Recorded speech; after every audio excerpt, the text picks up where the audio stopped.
CN IBCN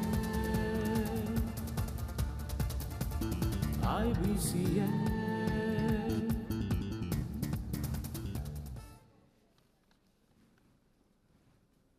சரி, அடுத்து என்ன நிகழ்ச்சி அப்படின்னு நம்ம பார்க்கறதுக்கு முன்னாடி நம்ம நகரத்தார் சமூகத்தில் ஆதி காலத்துலேருந்தே நமக்கு ஒரு பழக்கம் இருந்திருக்கு. இந்த காலத்து பிள்ளைகளுக்கு அதை பற்றி தெரியாது. எங்கள் காலத்தில் இருந்தவங்களுக்குமே எங்களுக்கு முன்னாடி இருந்தவங்க சொல்லி தான் தெரியும். அதாவது நம்ம ஒரு ஐயா ஒரு வீட்டில் சம்பாதிப்பாங்க. அவங்க தன்னோட உற்றார் உறவினர், மனைவியை சார்ந்த உறவினர்கள் எல்லாரையுமே வீட்டில் வச்சு ஆதரிப்பாங்க. அவங்களுக்கு எந்த விதமான உதவிகள் தேவையோ படிக்க வைப்பாங்க, வளர்த்துருப்பாங்க. நம்ம பல பேர் வீட்டில் கேட்டிருப்போம், எங்கள் சின்னத்தா பேத்தி இங்கே தான் வளர்ந்தாங்க, நான் எங்கள் பெரியத்தா மக வீட்டில் வளர்ந்தேன், இந்த மாதிரிலாம் நம்ம நிறைய சொல்லி கேட்டிருப்போம். அது நம்ம செட்டியார் பாரம்பரியத்திலே இருந்திருக்கு. குடும்பத்தோட உறவினர்களை ஆதரிக்கணும், அவங்களுக்கு தேவையான உதவிகளை செய்யணுங்கிறது இருந்துகிட்டே இருந்திருக்கு. அதாவது அப்போ பார்த்தீங்கன்னா நீங்கள் வேலைக்கு சேர்த்து விடுவாங்க, சேர்த்து விட்டுட்டு பொறுப்பு சொல்லுவாங்க, சிலர் தொழில் வச்சு கொடுப்பாங்க. இதெல்லாம் முடிஞ்சு போன கதையாக ஆகிடக்கூடாது, ஒருத்தருக்கு ஒருத்தர் உதவி செய்யணும், நம்ம சமூகத்தை முன்னேற்ற வேணும் அப்படிங்கிறது தான் அதை அடுத்த தலைமுறைக்கும் சொல்லிக் கொடுக்க வேணுங்கிறது இன்றைய காலத்தின் கட்டாயம். சரி, அதை பற்றி பேசுகிறதுக்காக ஒருத்தர் வரார். அவரை உங்கள் எல்லாருக்குமே நல்லா தெரியும், நாங்கள் சொல்லணுங்கிறதே அவசியம் கிடையாது. இருந்தாலும் ஒரு சின்ன ஒரு இன்ட்ரோ கொடுக்குறோம். நாங்கள் நகரத்தாருக்கும் தமிழுணர்வுக்கும் ரொம்ப நிறைய தொடர்பு இருந்திருக்கு. அதில் ரொம்ப பெரிய ஒரு தமிழ் அறிஞர் அப்படின்னு சொன்னால் தமிழ் அண்ணல் அப்படின்னு கேள்விப்பட்டிருப்பீங்க. நெற்குப்பை பெரியங்கருப்பன் செட்டியார்னு சொல்லுவாங்க. ஒரு மதுரை தமிழ் பல்கலைக்கழகத்தோட தலைவராக இருந்தார். அவருடைய சிறந்த மாணவர்களில் ஒருவர் திரு பழ கருப்பையா அவர்கள். திரு பழ கருப்பையா அவர்கள்,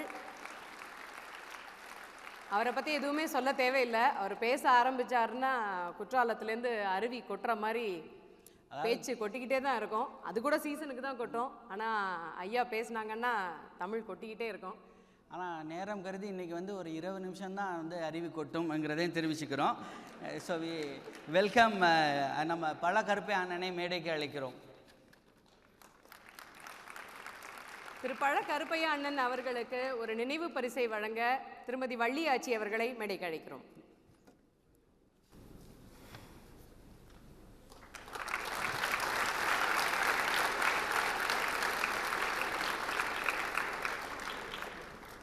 நன்றி ஆச்சி. நன்றி ஆச்சி. தேங்க்யூ.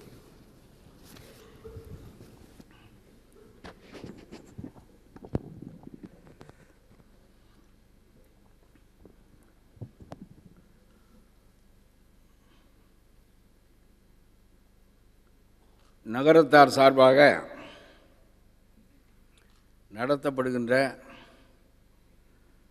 பன்னாட்டு தொழிலதிபர்கள் மாநாட்டில் பேசுகின்ற வாய்ப்பு கிடைத்தது குறித்து நான் உள்ளபடியே பெருமகிழ்ச்சி அடைகின்றேன். இந்த விழாவினை மிக சிறப்புற ஏற்பாடு செய்து இதற்காக 6 மாத காலமாக அரும்பாடுபட்டு வருகின்ற இதனுடைய தலைவர் மதிப்புக்குரிய தேவகோட்டை ஏஎன் சொக்கலிங்கம் செட்டியார் அவர்களையும், இதனுடைய செயலாளர் ராமநாதன் ரமேஷ் அவர்களையும் நான் பாராட்ட கடமைப்பட்டிருக்கின்றேன். சென்ற ஆண்டு கோயம்புத்தூரில் நம்முடைய PLK பழனியப்பன் அவர்கள் நடத்தினார்கள். அதற்கு முன்பு சிங்கப்பூரில் நடந்தது, இப்பொழுது துபாயில் நடக்கிறது. உலகு தழுவிய சிந்தனை நகரத்தாருக்கு புதியதில்லை. செட்டி கப்பலுக்கு செந்தூரான் துணை என்று பாய்கட்டி கப்பலில் உலகம் முழுவதும் சென்று பொருள் தேடிய நமக்கு பன்னாட்டு தொழில் அதிபர்களாக உருவாவது என்பது புதியதொன்றில்லை. உங்களுக்கு சொல்ல விரும்புகிறேன், நகரத்தார்கள் துபாயில் இருக்கிறார்கள், சிங்கப்பூரில் இருக்கிறார்கள், அமெரிக்காவில் இருக்கிறார்கள், ஆஸ்திரேலியாவில் இருக்கிறார்கள். முன்பு தென்கிழக்கு ஆசிய நாடுகளில் மட்டும் இருந்தார்கள், இப்பொழுது உலகம் முழுவதும் பரவி இருக்கிறார்கள். காலத்திற்கு ஏற்றவாறு அவர்கள் மாறித்தான் வந்திருக்கிறார்கள். அந்த சமூகம் ரொம்ப சின்ன சமூகம், அதுக்கு டெரிட்டரியல் லாயல்ட்டி கிடையாது. ஏனென்றால் அது ஒரு வணிக சமூகம். ஆகவே அது தாய்லாந்துக்கு போகும், பர்மாவுக்கு போகும், மலேயாவுக்கு போகும், துபாய்க்கு வரும், அமெரிக்காவுக்கு போகும், எங்கும் போகும். டெரிட்டரியல் லாயல்ட்டி யாருக்கு இருக்கும் என்றால், யார் நிலத்தோடு கட்டுப்பட்டிருக்கின்றார்களோ, யார் விவசாய குடும்பமாக இருக்கிறார்களோ அவர்களுக்கு தான் டெரிட்டரியல் லாயல்ட்டி இருக்கும். நமக்கு டெரிட்டரியல் லாயல்ட்டி கிடையாது. காஞ்சிபுரத்திலே நம்முடைய முன்னோர்கள் வாழ்ந்தார்கள் 2000 ஆண்டுகளுக்கு முன்பு. அப்புறம் பிறகு காவிரிப்பூம்பட்டினத்திற்கு வந்தார்கள், அங்கே ஒரு 1000 ஆண்டுகள் வாழ்ந்தார்கள். பிறகு வறண்ட சிவகங்கை மாவட்டத்திற்கும் ராமநாதபுரம் மாவட்டத்திற்கும் வந்து வாழ்கிறார்கள். நாம் எங்கே வாழ்கிறோம்? கன்றுக்குட்டி கட்டி கிடக்கின்ற இடத்திற்கு பசுமாடு வந்து விடுவது போல் நம்முடைய பெண்டாட்டி இருக்கிற இடத்திற்கு திரும்ப வந்து விடுவோமே தவிர தனியான டெரிட்டரியல் லாயல்ட்டி என்பது நமக்கு கிடையாது என்பதுதான் என்னுடைய கருத்து. ஆகவே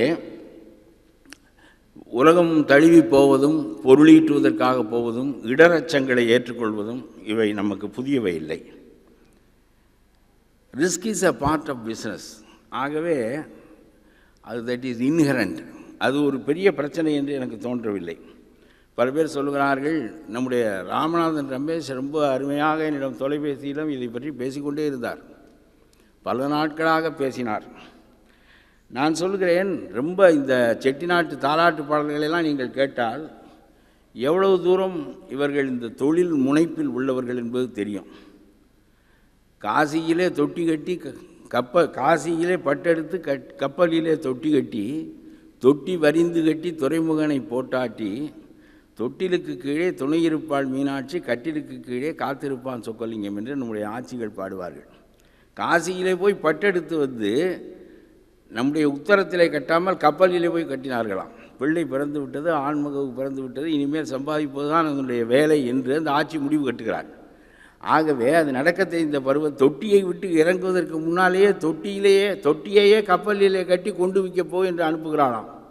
அப்படி அனுப்புகிற போது தாய் சொல்லுகிறாள், இந்த பிள்ளை சிறு பிள்ளை கொண்டு வைக்கப் போகிறது, இதற்கு நான் உன்னை வணங்குகின்ற மீனாட்சி இதற்கு துணை இருக்க வேண்டும் என்று கட்டளையிடுகிறாள். தொட்டிலுக்கு கீழே துணை இருப்பாள் மீனாட்சி, கட்டிலுக்கு கீழே காத்திருப்பான் சொக்கலிங்கம் என்று அவள் சொல்லுகிற போது தொட்டிலே கப்பலிலே தொட்டி கட்டி என்று சொல்லுகிறாள். பாருங்கள், பிறந்தவுடனே கொண்டு வைக்க இந்த பிள்ளை போகிறது என்றால் இந்த சமூகத்தின் வணிக உணர்வு என்பது இரத்தத்திலேயே கலந்திருக்கிறது. அதனால தான் உங்களுக்கு சொல்லுவேன், பெரும் செல்வம், செல்வத்தின் பயன் நுகர்ச்சி. பெரும் செல்வம் ஈட்டப்பட்டது, ஈட்டப்பட்ட செல்வம் செட்டிநாட்டுக்கு கொண்டு வரப்பட்டது. மோல்மீன் குறிச்சியில் செட்டியார்கள் படுத்து கிடந்தார்கள், சடப்பரம்பாயில் செட்டியார் படுத்திருந்தாலும் ஆட்சி படுப்பதற்கு மெத்தைப்பாயை கொண்டு வந்து கொடுத்தார்கள். ரொம்ப சௌரியமாக ஆட்சிமார்களை வைத்து கொள்கிற சமூகம் இது.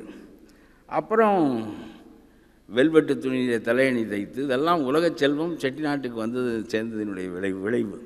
வெல்வெட்டு துணியிலே தலையணி தைச்சு ஆட்சியை படுத்துக்க சொல்லி அவர் சொன்னால், ஆகா ரொம்ப வலுவலுன்னு இருக்கேன்னு, உன் கண்ணத்தை விடவா அது வலுவலுன்னு இருக்குன்னு சொல்லி, இப்படியெல்லாம் செல்வத்தின் பயனை அறிந்தவர்களும் இந்த குடும்பத்தை போற்றியவர்களும் குடும்பம் ஊரில் இருந்த காரணத்தினால் திரும்ப ஊருக்கு வந்து சேர்ந்தவர்கள் அவர்கள். நம்முடைய பாடுவார் முத்தம் செட்டியார் கூட சொல்லுகிறார், இங்கிலீஷ் கொடி பறக்கவே இளையாத்த கொடி சிறக்கவே, இங்கிலீஷ் கொடி இறங்கவே இளையாத்த கொடி கிறங்கவே என்று சொல்கிறார். He is not a political analyst. அவர் அப்படி சொல்வதற்கு மிகப்பெரிய காரணம், ஒரு காலத்தில் same flag, same British empire, same law, same economic system, same currency, no passport, no visa. இப்படிப்பட்ட ஒரு காலகட்டத்தில் செட்டியார்கள் பெருகி வர முடிந்ததற்கு காரணம் இவையெல்லாம் என்று அவருக்கு தெரியாவிட்டாலும் கூட இங்கிலீஷ் எம்பையருக்கு கீழே தான் நாம் செழிப்படைய முடிந்தது என்று சொன்னார். ஆனால் ஆஃப்டர் பிரிட்டிஷ் எம்பையர் பெண் திருமணத்திற்கு நிலைகதவுகளை பிரித்து விற்க வேண்டிய கட்டத்திற்கு கூட நாம் வந்தோம். ஆனால் அதே சமயத்தில் we became mill owners. We built universities, colleges and we were industrialists. அந்த காலகட்டத்தில் தமிழ்நாட்டினுடைய முதலாளி வர்க்கமாக நகரத்தார் சமூகம் தான் இருந்தது என்று கம்யூனிஸ்ட் கட்சியினுடைய மிகப்பெரிய தலைவரான பி ராமமூர்த்தி எழுதுகிறார்.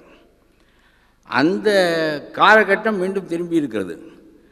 No same flag, no same currency, கொடிகள் வேறு வேறு, அரசுகள் வேறு வேறு, சட்டங்கள் வேறு வேறு, பாஸ்போர்ட் உண்டு, வீசா உண்டு, டிஃபரண்ட் கரன்சிஸ். ஆனால் மீண்டும் குளோபலைஸ்டு வேர்ல்டிலே வாழ்கிற காரணத்தினால் பிரிட்டிஷ் எம்பையருக்கு கீழே நகரத்தார் சமூகம் எப்படி முனைந்து இருக்க முடிந்ததோ அதுபோல் உலகு தழுவி இன்றைக்கு முனைந்து இருக்கின்ற காலம் மீண்டும் வந்திருக்கிறது.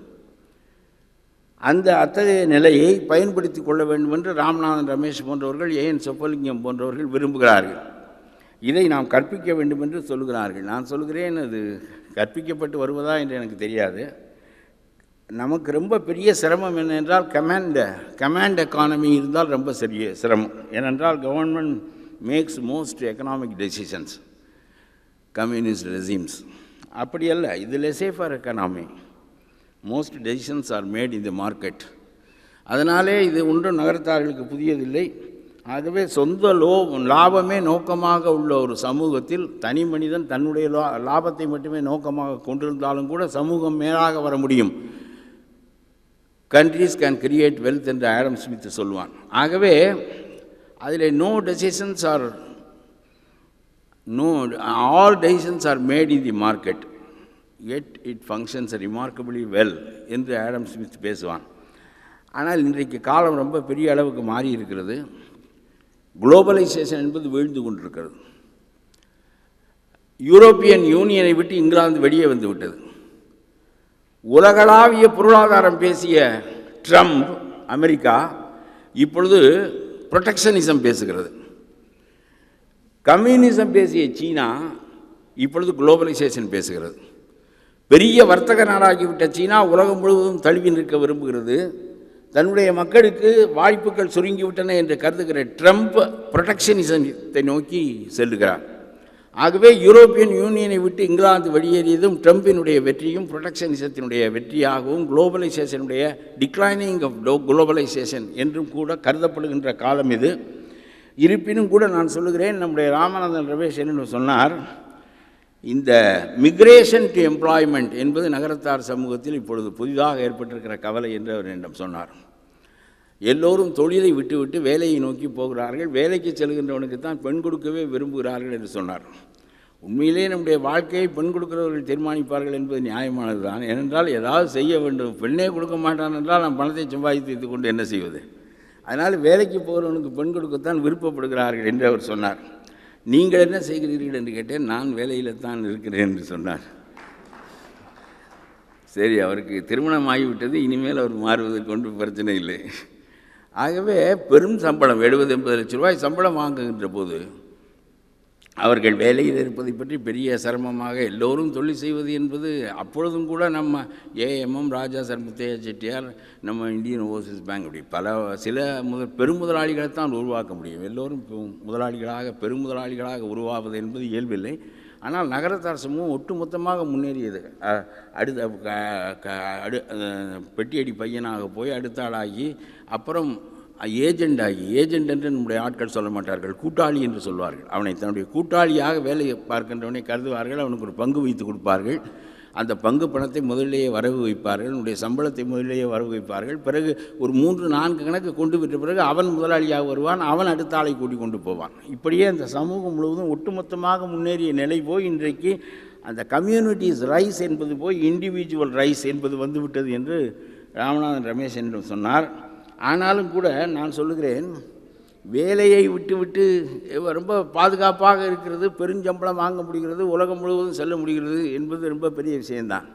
இந்த பணம் தான் இந்தியாவை சந்திரசேகர் காலத்தில் நம்முடைய தங்கத்தை கொண்டு போய் உலக வங்கியில் அடமானம் வைக்க வேண்டிய நிலையில் இருந்த இந்தியா இன்றைக்கு செல்வம் உள்ள நாடாக ஆகியிருப்பது வெறும் தொழிலதிபர்களால் மட்டுமில்லை. உங்களைப் போல் பல நாடுகளுக்கு சென்று அவர்கள் அனுப்புகிற பணம் இந்திய பொருளாதார வளத்தை கூட்டியது. அவர்களுடைய ரிசர்வ் கூடியதற்கு மிகப்பெரிய காரணமே அங்கிருந்து அங்கே வருகின்ற பணம் தான். புதுவையில் போல் சாக்கோட்டை போல் சின்னஞ்சிறிய ஊர்களிலெல்லாம் பேங்க் ஆஃப் பரோடாக்கள் திறக்கிறார்கள் என்று சொன்னால் நீங்கள் அனுப்புகிற பணம் அங்கே வந்து சேர்வதுதான். ஆனால் உங்களுக்கு சொல்லுகிறேன், இதை நாம் தூண்ட முடியுமா என்பதுதான் கேள்வி. ஏஎம்எம் போன்ற பெரிய தொழில் அதிபர்கள் காலத்தில் 5 தலைமுறையாக தொழில் செய்து வருகின்றவர்கள் குடும்பத்திலே கூட ப்ரொஃபஷனல்ஸ் ஆர் டேக்கிங் சார்ஜ். அத்தகைய நிலைமை இன்றைக்கு வந்திருக்கிறது. நான் இதை குரு சந்திரதாஸ் எழுதிய புத்தகத்தில் படித்தேன். ஏஎம்எம் வெள்ளையஞ்சிட்டியார் கூட இங்கே வந்திருக்கிறார்கள். Professionals are taking charge. அதனால் பெரிய ப்ரொஃபஷனலாக வருவது என்பது ஏஎம்எம் வெள்ளையஞ்சிட்டியாருக்கு நிகரான ஒரு பணக்காரராக வருவதற்கான வாய்ப்பும், நிறைய கற்றுக்கொள்வதும், இன்னோவேட்டிவாக இருப்பதும் முன்பு போல் அல்ல. சும்மா போய் ஒரு வேலையில் சேர்ந்தோம் கொஞ்சம் கொஞ்சமாக. இன்னோவேட்டிவாக இருக்கின்றவர்கள் தான் பெரிய தொழிலதிபர்களாக ஆக முடியும் என்கின்ற காலம் வந்திருக்கிறது. இல்லாவிட்டால் நீங்கள் இயற்கை வளங்களை நம்முடைய தமிழ்நாட்டில் போல் சுரண்ட வேண்டும். நான் ஒரு நாள் காரைக்குடியிலிருந்து மதுரைக்கு போய் கொண்டிருந்தேன். பேருந்தில் போகின்ற போது ஒரு குறிப்பிட்ட இடத்தில் திரும்பி பார்த்து கொண்டிருந்தேன். எனக்கு பக்கத்தில் இருக்கவர் கேட்டார், என்ன உங்களுடைய பிரச்சனை, ஏன் தவிக்கிறீர்கள் என்று கேட்டார். இல்லை, இந்த பஸ்ஸு வழக்கமான தடத்திலே தான் செல்லுகிறதா என்று கேட்டேன். அப்படித்தான் செல்லுகிறது, மதுரைக்கு போவதற்கு ஒரு வழிதான் இருக்கிறது, என்ன உங்களுடைய பிரச்சனை என்று கேட்டார். இல்லை, இங்கே ஒரு மலை இருந்ததே என்று கேட்டேன். அவர் சொன்னார், இருந்தது இப்பொழுது இல்லை என்று சொன்னார். என்னையா இது என்ன தந்தி கம்பமாக பிடுங்கி நடுறதுக்கு? அதனால் மலை இருந்துச்சு இல்லைன்னா அது என்ன ஆணுச்சுன்னு கேட்டேன். அது கீழே விளவு மலை, அது இருந்துச்சு, அதெல்லாம் கிரானைட் கல்லாக்கி ஏற்றுமதி பண்ணிட்டாங்க, இப்போ சமதளம் தான் இருக்குது அப்படின்னு சொன்னார். அப்போ எனக்கு ஆச்சரியமாக இருந்துச்சு. இப்படி இயற்கை வளங்கள் சுரண்டப்படுகின்ற காரணத்தினால் உருவாகிற பணக்காரர்கள், தாது மணல் சுரண்டப்படுகிற காரணத்தினால் உருவாகிற பணக்காரர்கள், காடுகள் அழிக்கப்படுகின்ற காரணத்தினால் உருவாகின்ற பணக்காரர்கள், ஆற்று மணல் அள்ளப்பட்டு வறண்ட பாதைகளாக மாற்றப்படுவதன் மூலம் உருவாகிற பணக்காரர்கள், இத்தகையவர்கள் நகரத்தாரில் இல்லை என்பதே ரொம்ப பெருமகிழ்ச்சிக்குரியது.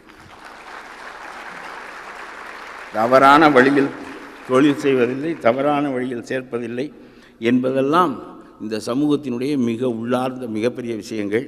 அப்புறம் சொல்லுகிறேன், ஞானம் என்ற மேலை சிவபுரியில் அவருடைய மகன் பைலட்டாக 1 கோடி ரூபாய் சம்பளம் வாங்கி கொண்டிருந்தால் அதை விட்டு தொழிலுக்கு திரும்பி விட்டார். அப்படி 1 கோடி ரூபாய்க்கு மேல் சம்பாதிக்க முடியும் என்கின்ற நிலையில் தானாக திரும்பி விடுவார்கள். அதெல்லாம் ஒரு பக்கம். ஐசிஐ ஃபினான்ஸ் நேற்று என்னோடு விண்ணூர்தியில் பயணம் செய்தவர்கள் சொன்னார்கள், ஜெனரல் மேனேஜராக இருந்த நிலையிலிருந்து இப்பொழுது ஹெவி வெஹிக்கிள்ஸுக்கு டயர் செய்கிற தொழிலுக்கு உங்களுடைய துபாயில் கூட வைத்திருக்கிறேன் என்று சொன்னார்கள். இத்தகைய நிலைக்கெல்லாம் அவர்கள் வாலண்டரி ரிட்டையர்மெண்ட் கொடுத்துவிட்டு வர முடிகிறது என்றால் அதற்கான அனுபவத்தை பெற்றுக்கொண்டு தொழில்நுட்பங்களை தெரிந்து கொண்டு வருகின்ற போது அப்படி வருவது என்பது எளிது. ஆனால் உங்களுக்கு சொல்கிறேன், படிப்பு ரொம்ப முக்கியமாக ஆகிவிட்டது. நான் சிறுபையனாக இருக்கிற போது நான் எஸ்எஸ்எல்சி 4 வருஷம் படித்தேன், 3 வருஷம் படித்தேன். எங்கள் அப்பச்சிக்கு ரொம்ப கவலையாக போச்சு. முதல் தரம் ஃபெயில் ஆகிட்டு வீட்டுக்கு வர வெக்கமாக போச்சு. அப்புறம் எங்கள் ஆத்தா 8th விட்டு பையனை கூப்பிட்டு, டே குமரப்பா, பிள்ளைய காணும், போய் கூட்டிக்கினுவா தேடி அப்படின்னா. அது குளங்கிழங்களில் விழுந்துருவாங்களோன்னு. அதெல்லாம் செய்ய மாட்டேன் நினச்சா. அப்புறம் டே உங்கள் ஆத்தா கூட்டிங்க வர சொன்னாங்க அப்படின்னா வந்தேன். எங்கள் ஆத்தா எங்கள் அப்பச்சிட்ட சொன்னால், அவன் நல்லா தான் படிப்பான், 10வது வரையிலும் ஃபெயில் ஆகியிருக்கானா, இது சர்க்கார் பரீட்சை, அதனால தான் அவனால் பாஸ் ஆக முடியலை. அது எப்படி, அது ஒரு தடவையில் சர்க்கார் பரீட்சையில் பாஸ் ஆக முடியாது அப்படின்னா எங்கள் ஆத்தா. அப்புறம் தான் எனக்கு தெரிஞ்சு இது ரொம்ப பெரிய படிப்பு போல் இருக்குது, இதை ரொம்ப காலம் படிக்கணும் போல் இருக்குது அப்படின்னு எனக்கு தோணுச்சு. அப்புறம் 3 வருஷம் படித்து பாஸ் ஆனேன். அப்புறம் பியூசி 3 வருஷம் படித்தேன். எங்கள் அப்பச்சி சொன்னாங்க, படிடான்னு தானே சொல்லணும், விட்டு தொலைடா, வராத சனியனை விட்டு தொலைடா, இதுகளை வச்சுக்க நம்ம என்னடா பண்ண போகிறோம், வாடா நம்ம ஒரு கடை மதுரையில் பெரிய தொழில் இருக்குது, காரு ஃபைனான்ஸு லாரி பஸ்ஸில் எல்லாம் கொடுத்து வாங்குகிற பெரிய தொழில் இருக்குது, பார்த்துக்க ஆள் இல்லை, நீ வாடாத அப்படின்னு சொல்லி 18 வயசில் என்னை கடை பார்க்க கூட்டிக்கின்னு போயிட்டாங்க. அதனால் உங்களுக்கு சொல்கிறேன், படின்னு சொல்கிற காலம் இது. படிக்கிறதுல என்னடா இருக்குது, இந்த சனியனை கட்டிக்கின்னு அழுதுக்குன்னு இதில் என்ன இருக்குதுன்னு எங்கள் தகப்பனார் எனக்கு சொன்னான். ஒன்று சொல்கிறேன், அவர் சொன்னால், we can employees 10 MAs under our business என்று சொன்னார்கள். 10 MA படித்தவனை வேலைக்கு வச்சுக்கலாம், அவன் கை கட்டி நிற்பான். அதை விட்டுவிட்டு நீ என்ன படிக்கிறேன் வாடா, அது வந்தும் தொலைக்கலை அந்த சனியை, அதை பிடிச்சிட்டு கட்டி அழுதுக்கிட்டு இருக்கியேன்னு என்று சொன்னார்கள். அதனால் நான் வராத சனியனை விட்டுட்டு அங்கே போயிட்டேன். அதுக்கப்புறம் நான் வாழ்க்கை எத்தனையோ மாறியது. திரைப்படம் எடுக்க போனேன்னு விஜயகாந்த், கமலஹாசன் இவர்களெல்லாம் வைத்து படம் எடுத்தேன். அப்புறம் கலைஞர் என்னுடைய படத்திற்கு வசனம் எழுதினார். அது நான் பழகாத முதலமைச்சர்கள் கிடையாது. 3 தலைமை அமைச்சர்களுக்கு, சந்திரசேகர், மொரார்ஜி தேசாய் போன்றவர்களுக்கெல்லாம் நான் மொழிபெயர்த்திருக்கிறேன். எல்லாவற்றையும் பார்த்தேன். என்னை போலீஸ்காரன் தடியால் அடித்திருக்கிறான். கோர்ட்டு என்னை பார்த்து சொன்னது, உன்னுடைய பேச்சு கலவரத்தை ஏற்படுத்துகிறது என்று சொல்லி 21 நாள் ஊருக்கு வெளியே என்னை ஒதுக்கி வைத்தார்கள். 19 நாள் காரைக்குடி குடிநீருக்காக உண்ணான் நோன்பிருந்தேன்.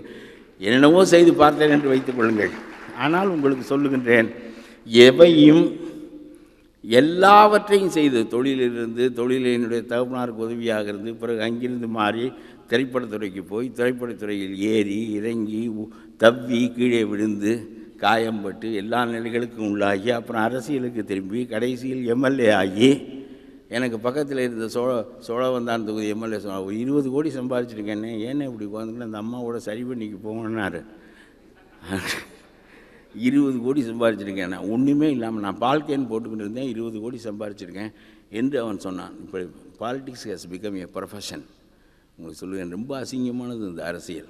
ஆகவே சம்பாதிப்பது என்று முடிவெடுத்து விட்டால் அரசியலில் சம்பாதிக்கிறான், தொழில் செய்து சம்பாதிக்கிறான், ஏதேதோ வகையில் சம்பாதிக்கிறான், மணலை சுரண்டி சம்பாதிக்கின்றான்.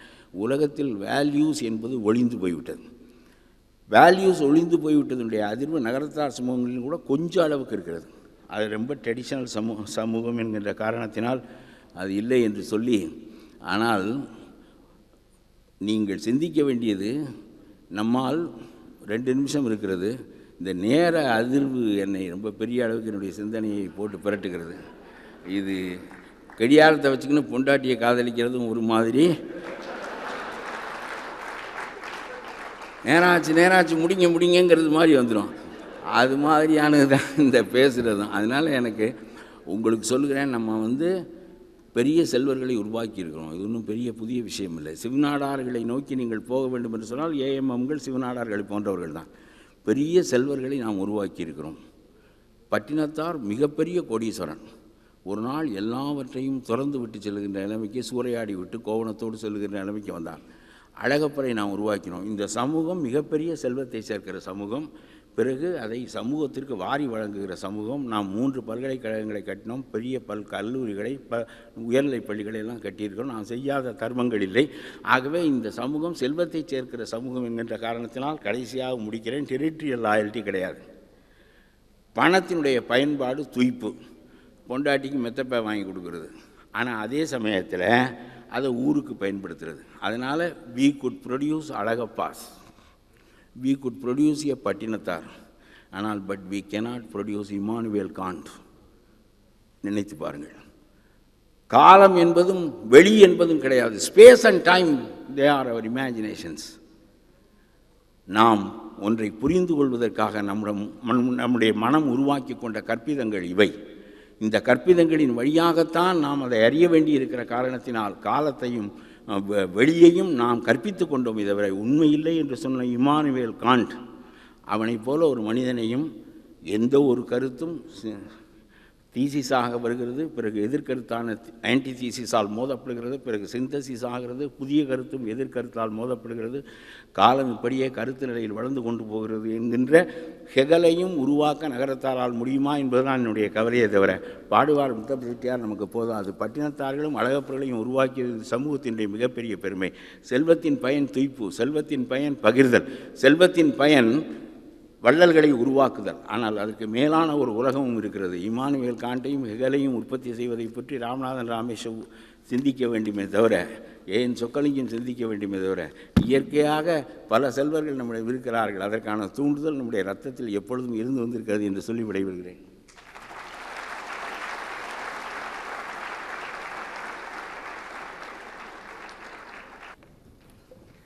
அண்ணன் 2020 மேட்ச் மாதிரி சரவடியாக பட்டாசாக வெடிச்சிட்டு போயிட்டாங்க.